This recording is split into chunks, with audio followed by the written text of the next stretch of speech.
Voici Zoé, à 24 ans, elle a un gros complexe, sa culotte de cheval. Après avoir perdu près de 30 kilos suite à un régime draconien, elle désespère de voir certaines zones de son corps résister à sa perte de poids. Ce que je regarde toujours en premier, c'est les parties les plus visibles. C'est vrai que c'est la culotte de cheval. C'est ça qui me dérange le plus, donc c'est là-dessus que je fais le plus d'efforts. La culotte de cheval, c'est ce surpoids au niveau des hanches et des fesses qui gâche la vie de nombreuses femmes. Régime, crème, massage, médicaments et même du sport 3 fois par semaine, Zoé a tout essayé, mais rien n'y fait. Sa culotte de cheval est tenace. Une situation de plus en plus difficile à accepter pour la jeune fille. Dans l'intimité, c'est très gênant. C'est un complexe, je suis complexée. C'est cette partie-là qui a dissimulé tout le temps. Et voilà, c'est énervant. On sent qu'en plus, on n'est pas bien. Et puis, on le cache tout le temps. On tire son t-shirt. Non, ça, voilà, c'est pas gérable au quotidien. Moi, ça me plaît pas, cette situation.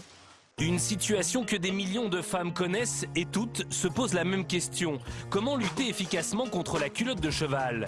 Certaines comme Zoé font le grand saut et passent par la chirurgie esthétique, alors que d'autres font plutôt confiance au sport et à des exercices ciblés pour perdre leurs kilos mal placés. Vous verrez enfin qu'il existe des astuces souvent toutes simples pour camoufler une culotte de cheval un peu gênante. Centre de médecine esthétique, c'est ici que nous retrouvons Zoé. Elle s'est résolue à perdre de manière définitive sa culotte de cheval. Elle part donc en consultation chez le chirurgien. Bonjour. Après 30 minutes d'entretien consacré au problème de silhouette de Zoé, le chirurgien décide d'ausculter la jeune femme. Il lui explique pourquoi elle a tant de mal à perdre sa culotte de cheval. Ce sont des zones qui ont deux types de graisses différentes. Il y a un premier type de graisse qui est superficielle, que l'on échange facilement lorsqu'on maigrit grossit.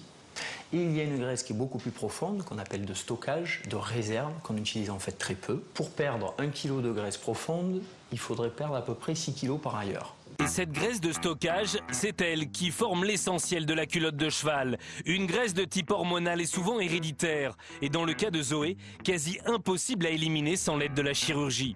Richard préconise donc une liposuction. Le prix pour cette opération, c'est 3 500 €. 3 500 €, c'est une somme, mais c'est un investissement que je suis capable de faire voilà, sans trop de réflexion.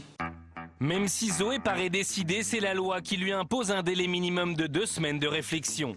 C'est donc 15 jours plus tard que nous retrouvons Zoé pour le jour de sa liposuction. Avant de passer sur la table d'opération, Richard délimite les zones où les graisses seront aspirées. Zoé part ensuite pour une anesthésie générale. C'est pas une intervention lourde du tout. C'est pas une intervention qui s'infecte. On n'a pas de complications particulières sur ce type d'intervention. Mais au-delà de l'opération, ce qui motive ces jeunes filles à passer par la chirurgie, c'est avant tout le résultat. Ah, ça leur change leur vie, complètement. Ça change vraiment leur vie. Elles sont plus complexées, donc elles sont plus sûres d'elles-mêmes. Elles font des choses qu'elles ne faisaient pas avant, elles s'habillent différemment. Ça change vraiment beaucoup de choses, beaucoup de choses.